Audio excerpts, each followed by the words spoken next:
Colossenses capítulo 1, eu leio a partir do verso 13.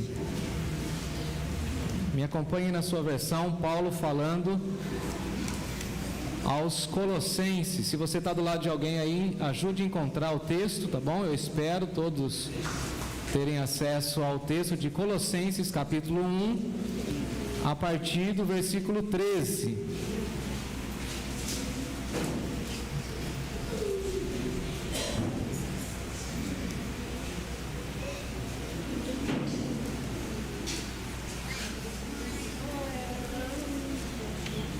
Diz assim o texto sagrado: Ele, Deus, nos resgatou do poder das trevas e nos trouxe para o reino do seu Filho amado, que comprou nossa liberdade e perdoou os nossos pecados. Versículo 15: O Filho é a imagem do Deus invisível e é supremo sobre toda a criação, pois por meio dele todas as coisas foram criadas, tanto nos céus como na terra, todas as coisas que podemos ver e as que não podemos ver, como tronos, reinos, governantes e autoridades do mundo invisível.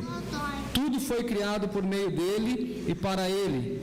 Ele existia antes de todas as coisas e mantém tudo em harmonia. Ele é a cabeça do corpo, que é a igreja. Ele é o princípio supremo sobre aqueles que ressuscitam dos mortos. Portanto, ele é primeiro em tudo. Pois foi do agrado do Pai que toda a plenitude habitasse no Filho, e por meio dele o Pai reconciliou consigo todas as coisas. Por meio do sangue do Filho na cruz, o Pai fez as pazes com todas as coisas, tanto nos céus como também na terra. Isso inclui vocês, que antes estáveis longe de Deus, eram seus inimigos, dele separados por meio dos seus maus pensamentos e ações. Agora, porém, ele os reconciliou consigo por meio da morte do Filho no corpo físico. Como resultado, vocês podem se apresentar diante dele santos, sem culpa e livres de qualquer acusação. É preciso, porém, que continuem a crer nessa verdade e nela permanecer firmes. Não se afastem da esperança que receberam quando vocês ouviram as boas novas que foram anunciadas em todo o mundo e que eu, Paulo, fui designado servo para proclamar. Vamos orar mais uma vez? Pai, nessa manhã nós pedimos mais uma vez e imploramos, suplicamos que o Senhor fale profundamente ao nosso coração. Queremos ouvir a Tua voz, porque a Tua voz acalma a nossa alma, a Tua voz direciona os nossos pensamentos, a Tua voz nos coloca no caminho da Tua verdade. E por isso, ó Pai, nós oramos como Davi: sonda o nosso coração, vê se há em nós algum caminho mau e nos guia, ó Deus, pelos caminhos eternos. Ajuda-nos, ó Deus, na compreensão da Tua palavra. E receba, Pai, a nossa gratidão pelos 14 anos da existência da nossa igreja. Nós Te amamos, amamos essa igreja e por isso aqui nós congregamos, dedicamos os nossos dons e talentos nessa igreja e pedimos que o Senhor desperte irmãos e irmãs para que venham se unir a nós, nos ajudar a trabalhar a fim de que essa seara avance mais e mais para o louvor da Tua glória. Amém. Permita que isso aconteça. E a nossa oração é que o Senhor avive a Tua obra no decorrer dos anos. Em Jesus nós oramos. Amém. Amém. Podeis assentar, amados irmãos, amadas irmãs.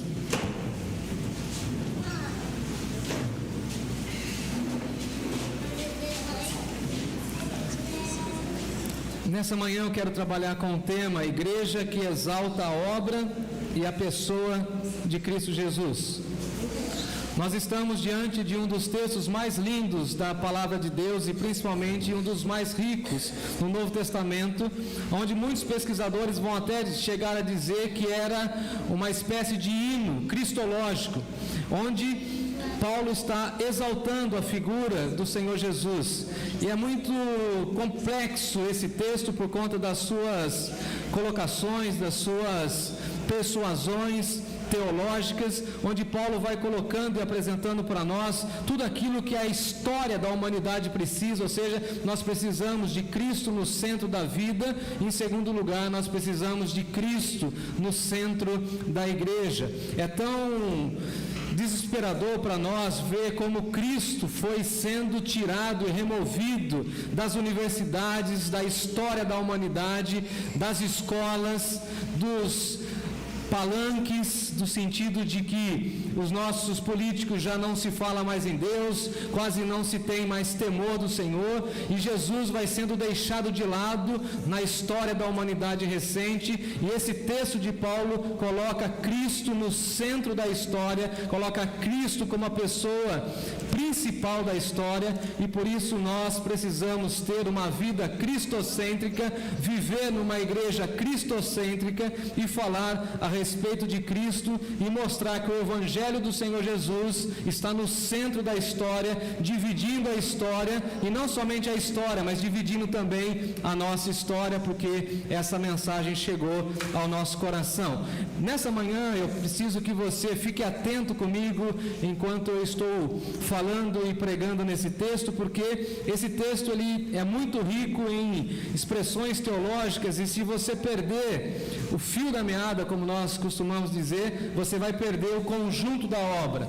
Então, Paulo aqui está exaltando a obra e a pessoa de Jesus, mas antes de falar da pessoa de Jesus, ele vai falar para nós aquilo que Jesus fez para nossa vida e para com a nossa existência. Vale lembrar que nós éramos inimigos de Deus, como o texto vai dizer, nós éramos completamente afastados do Senhor, nós estávamos numa situação de completo abandono da presença de Deus por conta dos nossos pecados, e Paulo chega para nós no versículo 13 e vai falar dessa transposição, desse transporte. Dá uma olhadinha comigo no versículo 13. Ele nos resgatou do poder das trevas, e Paulo começa a exaltar a obra que o Senhor Jesus fez. Qual foi a obra que Jesus fez? Ele nos resgatou. Ele nos resgatou das trevas e nos trouxe para a luz. Ele nos tirou do lago da perdição e nos trouxe para o reino da luz. Ele nos tirou da escuridão da morte e nos trouxe para a luz da vida. Louvado seja o Senhor. Ele nos tirou da mentira e nos trouxe para a verdade. Ele nos tirou do roubo, do engano, e nos colocou diante da dignidade, daquilo que é correto. Então é Ele que nos resgata, porque nós estávamos perdidos em nossos pecados, em nossos delitos, e Ele foi na nossa direção, e a obra que o Senhor Jesus fez foi de resgatar a minha vida, a sua vida. Então o que é a igreja? Senão um conjunto de irmãos e irmãs que foram resgatadas pela mão poderosa do Senhor Jesus. E esse bom pastor recebeu a missão dada pelo Deus Pai, veio até a humanidade e foi resgatando um após o outro e plantando você aqui no reino de Deus, te tirando das trevas e plantando na luz, te tirando da escuridão, da depressão e de uma vida sem sentido, e te colocando diante de uma vida com abundância, com uma vida com qualidade, te tirando da solidão das trevas, porque o que as trevas têm senão solidão, amargura, rancor, e nos colocando no reino onde a luz dele brilha e brilha cada vez mais, conforme o sábio Salomão diz que a luz do justo é como a luz da aurora, que vai brilhando cada vez mais até se tornar um dia maravilhoso. Então veja que a obra que Jesus fez na cruz foi de nos resgatar do poder das trevas, e por isso que um crente não pode mais viver em trevas, e o crente não pode mais viver praticando ações que são das trevas, porque o crente é da luz e deve então brilhar. Então qual que é a missão da igreja também, se não brilhar, irradiar essa nova qualidade de vida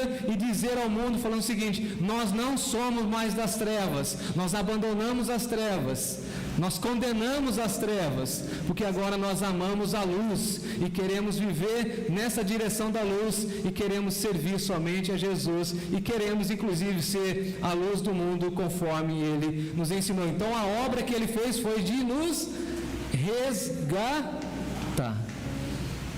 Essa semana eu vi os bombeiros resgatando um cachorrinho no Rio Grande do Sul. E os bombeiros então fazendo toda uma, como que eu posso dizer, uma operação, mobilizando pessoas.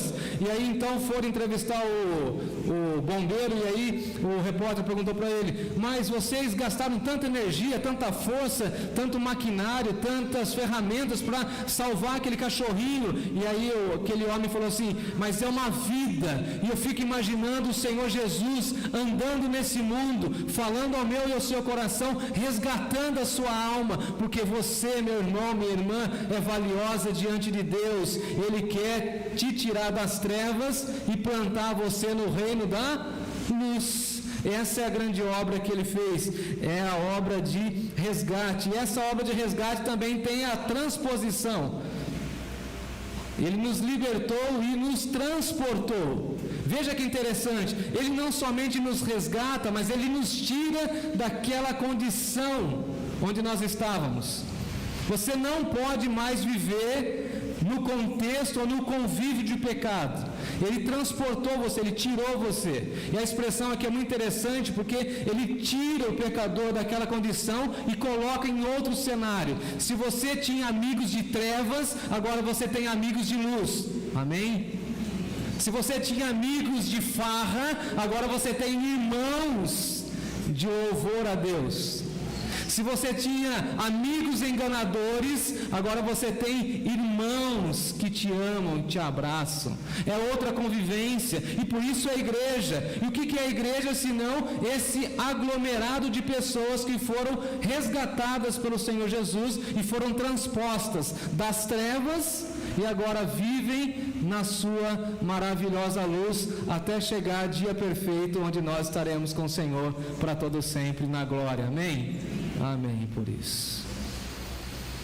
Versículo 14: Ele nos comprou para a nossa liberdade.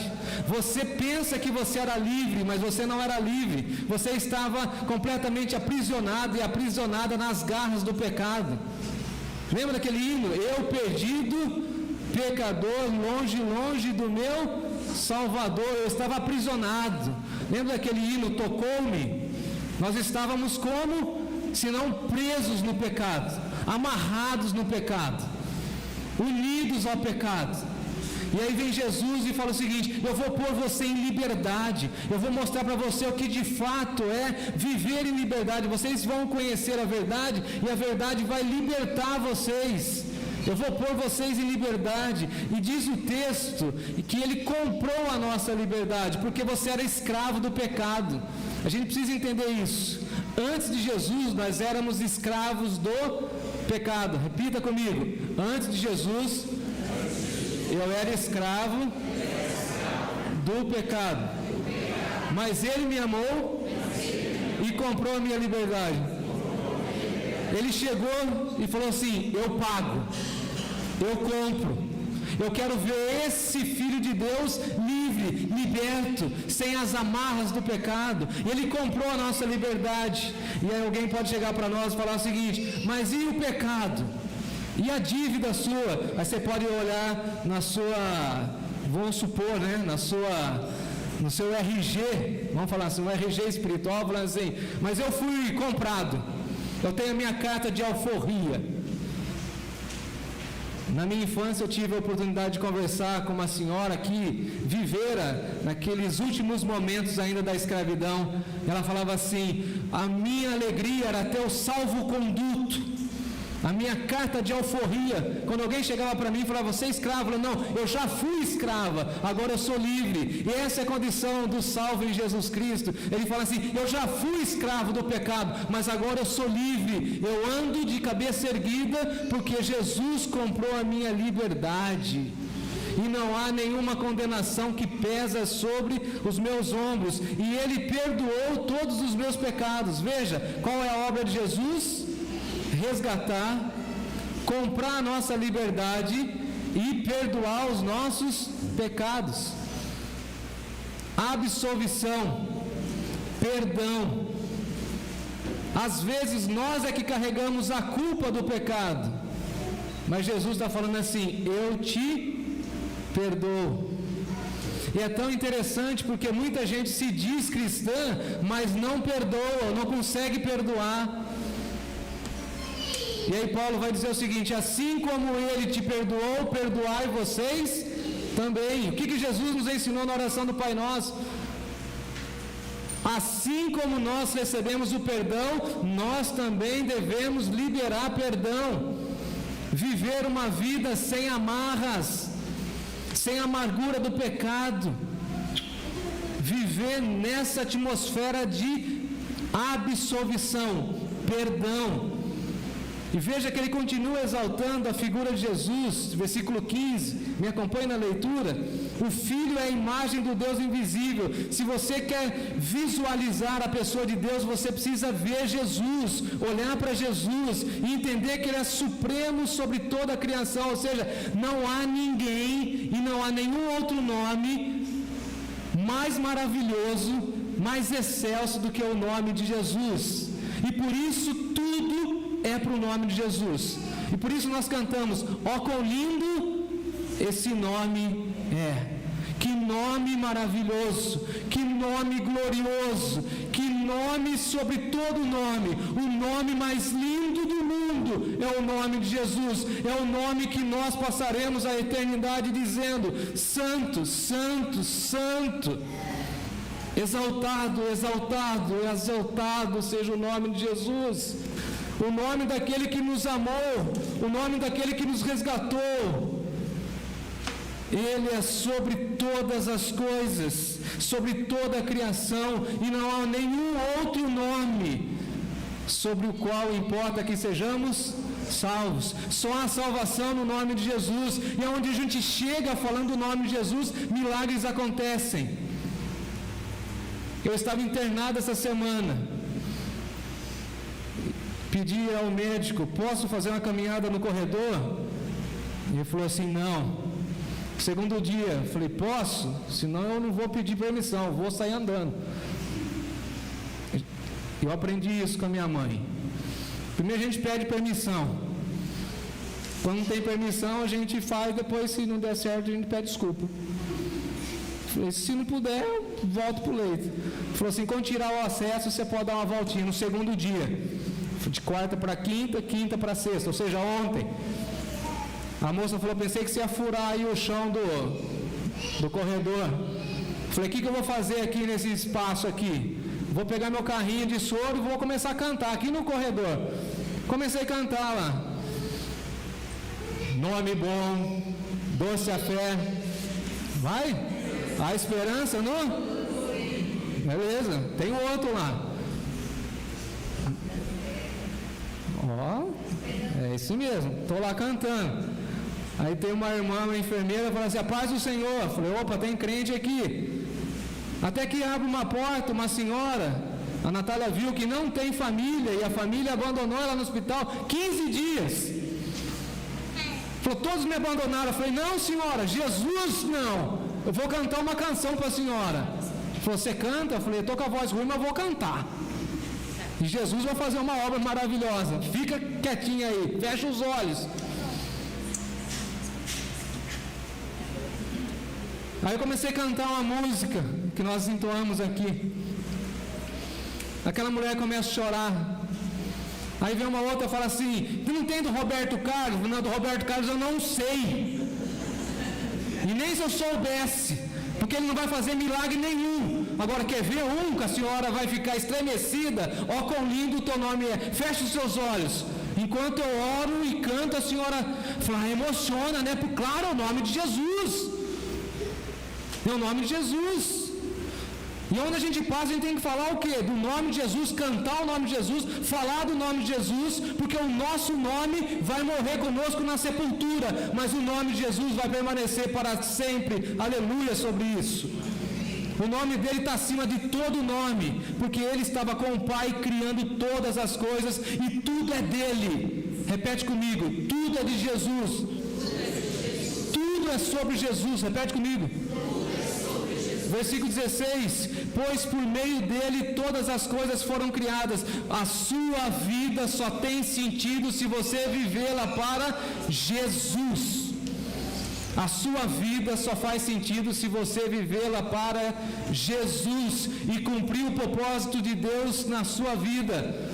Todas as coisas foram criadas por Ele, por meio dEle, para a glória dEle, tanto nos céus como na terra. Todas as coisas que podemos ver, todas as coisas que nós podemos perceber, inclusive os tronos, os reinos, os governos, as autoridades, tudo foi criado por Ele, por meio dEle e para a glória dEle. Aí você vai falar assim, mas o determinado presidente, líder mundial se acha a última pessoa, a pessoa mais importante do mundo, ele se acha no trono. Então, ele se acha no trono, mas quem vai reinar sobre toda a criação é Jesus Cristo. Os homens pensam que são importantes, mas Jesus olha e fala o seguinte: eu sou o Todo-Poderoso, eu sou o Alfa e o Ômega, e não perdi o controle da história, porque todo poder, toda autoridade pertence a mim, Jesus Cristo. Foi isso que ele disse aos seus discípulos: toda autoridade me foi dada no céu e na terra, tudo foi criado por mim, para mim, e todos os governantes, inclusive esses incrédulos, déspotas, que duvidam de Deus, um dia estarão todos ajoelhados, dobrados, prostrados diante dele e reconhecerão que Jesus Cristo é o Senhor, para a glória do Deus Pai. Aleluia por isso. Tudo foi criado por meio dele e para ele. Então, qual que é o meio de Deus na criação, senão Jesus? Agora, só um detalhe. Quer saber quanto você é amado e amada por Deus? Fala que sim. Sim, fala, quero saber. Fala, pastor. Vai. Quero saber, pastor. Ele te ama antes da criação do mundo. Antes da fundação do mundo. Antes de Gênesis 1:1. Quer ver? Tem um amigo meu que é bom de hebraico. Mário. Bereshit. Lembra? No princípio, criou Deus os céus e a terra. Antes dele criar os céus e a terra, ele já te amava, ele já tinha um plano de redenção para a sua vida, e ele já sabia que lá em 2023 você estaria congregando aqui na Igreja Batista Nova Canaã e faria parte do povo dele. Pensa nisso. Dá para imaginar esse amor? Dá para imaginar essa grandeza desse amor? E ele, Jesus, estava com o Pai criando todas as coisas, criando a sua vida, criando a sua história, criando os propósitos que ele tem para a sua vida. E veja aí no versículo 17 que ele existia antes de todas as coisas e mantém tudo em, eu gostei dessa expressão, mantém tudo em harmonia. A gente olha para o mundo e fala assim: o mundo está um caos por conta do pecado, mas Jesus está buscando colocar tudo em harmonia. Agora, por que Deus plantou a Igreja Batista Nova Canaã aqui, nesse lugar? Por quê? Claro que ele queria que fosse aqui, Lucas. Boa. Toca aí. Boa participação. Boa. Que ele queria que fosse aqui, né? Não em outro lugar. Tudo bem, joia. Mas por que aqui? Para trazer harmonia. Um detalhe. Quem chegou aqui meio sem harmonia, sem paz no coração, meio atribulado e falou assim: não, aqui na Nova Canaã eu me encontrei na vida. Vai, gente. Quem chegou ao casamento meio baleado, aí não precisa levantar a mão não, meio destruidão, chegou assim e falou assim, ó, cheguei e encontrei harmonia.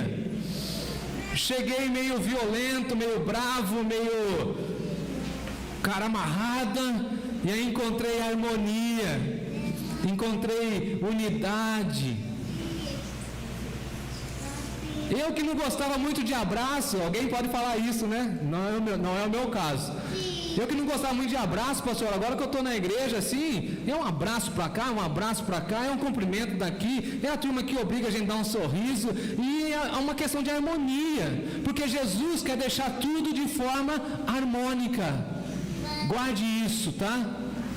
Jesus não gosta de nada fora do lugar. Vamos repetir para a gente gravar? Jesus não gosta de nada fora do lugar. Quem vai em casa sabe disso. Algumas pessoas falam assim para mim, eu acho interessante. Pastor, você consegue ser 100% organizado assim o tempo inteiro, todo dia? Eu falo assim, não consigo, né? Você conhece a minha rotina, você conhece a minha casa, claro que você sabe. Mas nós devemos deixar tudo de forma harmônica. Um detalhe, por exemplo, até 3 semanas atrás, até um mês atrás, na igreja nós tínhamos 5 cores nas paredes. 5 cores. Cada parede era de uma cor. Eu falei, isso não é harmônico. Isso não está de acordo com a vontade de Deus. Ali era uma cor, essa parede aqui lateral era de uma cor, lá era de outra cor. Nós padronizamos. Temos 2 cores, esse tom de palha e branco. Fomos atrás de uma arquiteta e ela olhou para tudo isso, ela falou assim, não, vocês precisam encontrar a harmonia nas cores. Eu falei, tudo bem, senhora, nas cores, nos relacionamentos, na convivência, é harmônico. Alguém brigou por um potinho de salada de fruta, por exemplo? Alguém brigou? Tava boa a salada de fruta, hein? Alguém brigou por causa de um pão? Por que não brigamos? Porque somos irmãos, vivemos em harmonia. E o que Jesus está dizendo aqui, que tudo está em harmonia. E o que Jesus deseja fazer com essa igreja? Levar outras famílias a viverem em harmonia. A obra que Ele está fazendo. Agora, para encerrar, o texto é muito longo, tem bastante coisa para a gente aprender ainda. Versículo 18: Ele é a cabeça do corpo que é a igreja. A igreja de Jesus tem um dono, e esse dono é Jesus. Vez ou outra a gente escuta isso. Nossa, lá só fulano que manda. Lá tem um grupo que manda. Lá naquela igreja tem 2 famílias que mandam. Na igreja de Jesus, quem manda é o cabeça. E quem que é o cabeça da igreja? E nós somos o quê? O corpo. E o corpo deve cumprir as suas funcionalidades. Cada membro do corpo deve fazer com que o corpo funcione. Nós somos corpo de Cristo. E esse corpo tem que ser saudável. Porque quando ele está com alguma enfermidade, a coisa fica complicada, mas quando ele está saudável, ele desempenha as suas funções.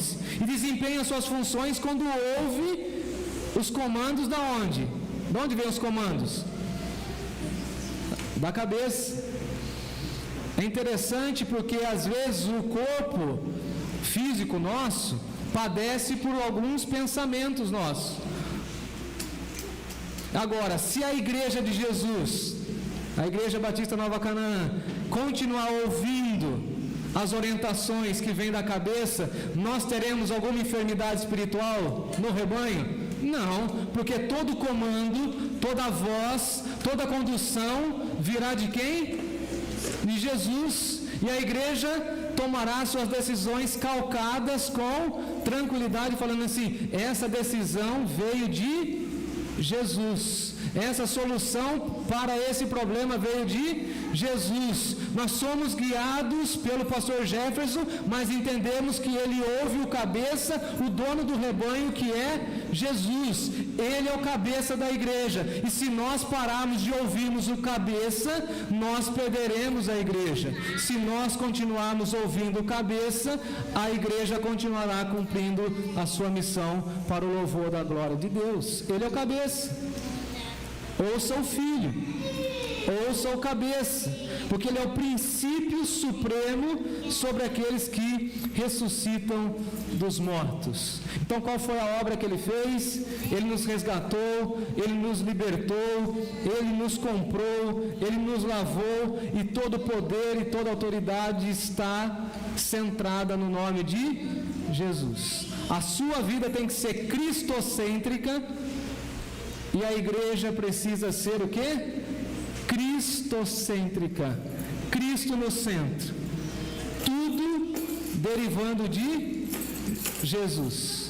Tudo saindo da cruz de Jesus e alimentando todas as nossas vidas, todos os nossos pensamentos e todas as nossas decisões para a honra e glória do nome dele. Amém. Amém. Quero convidar você a abrir a sua Bíblia na primeira carta de Paulo aos Coríntios. Se você é salvo, batizado, lavado pelo sangue de Jesus, está em plena comunhão com a igreja, nós teremos um momento da celebração da ceia. Se você ainda não pegou o cálice, você pode pegar na recepção.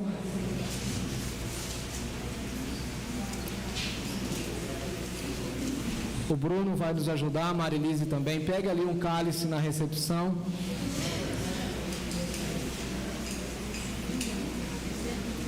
Primeiro aos Coríntios, capítulo 11.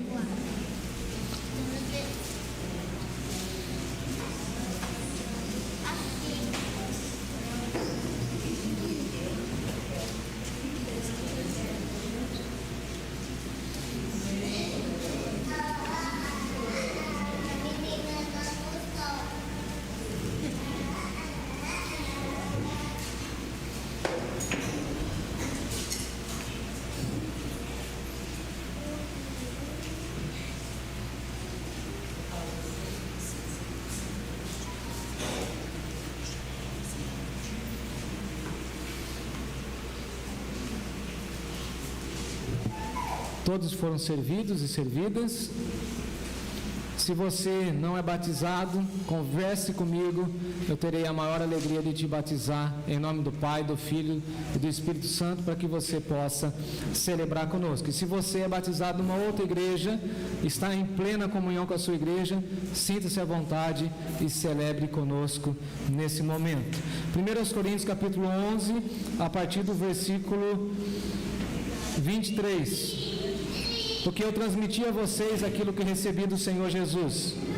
Na noite em que o Senhor Jesus foi traído, ele tomou o pão, agradeceu, deu graças, partiu e disse: isso é meu corpo que é dado por vocês. Façam isso em memória de mim. Pegue aí o seu pedaço de pão, nesse primeiro momento.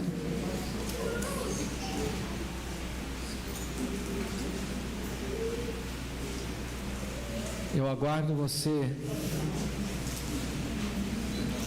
pegar aí o seu pedaço de pão.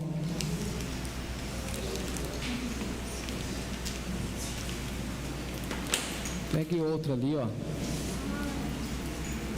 Pegue outro lá, Kátia.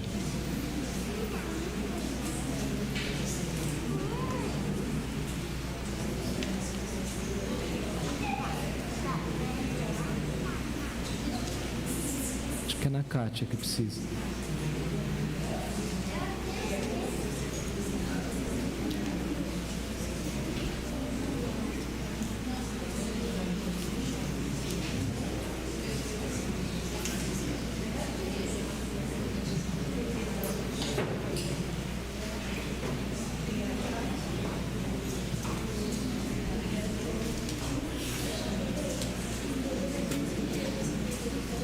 Todos foram servidos?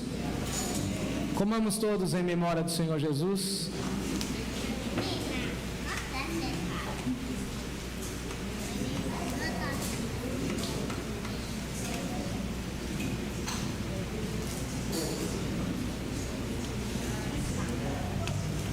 Comamos todos em memória do Senhor Jesus.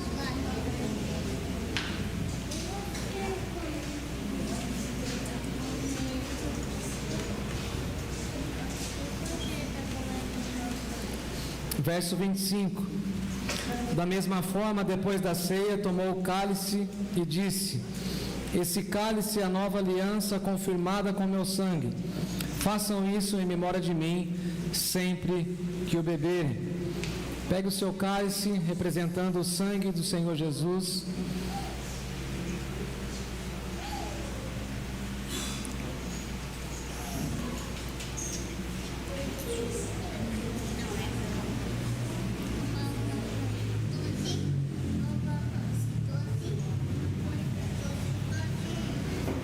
Bebamos todos em memória do Senhor Jesus.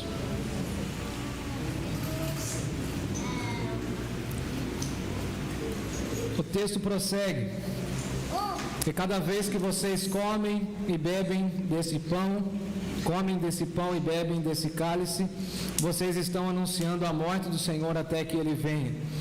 E nessa manhã nós estamos anunciando que nós cremos na morte e na ressurreição de Jesus. E eu espero que você repita comigo. Vamos lá? Eu creio na morte de Jesus e na ressurreição do Senhor Jesus.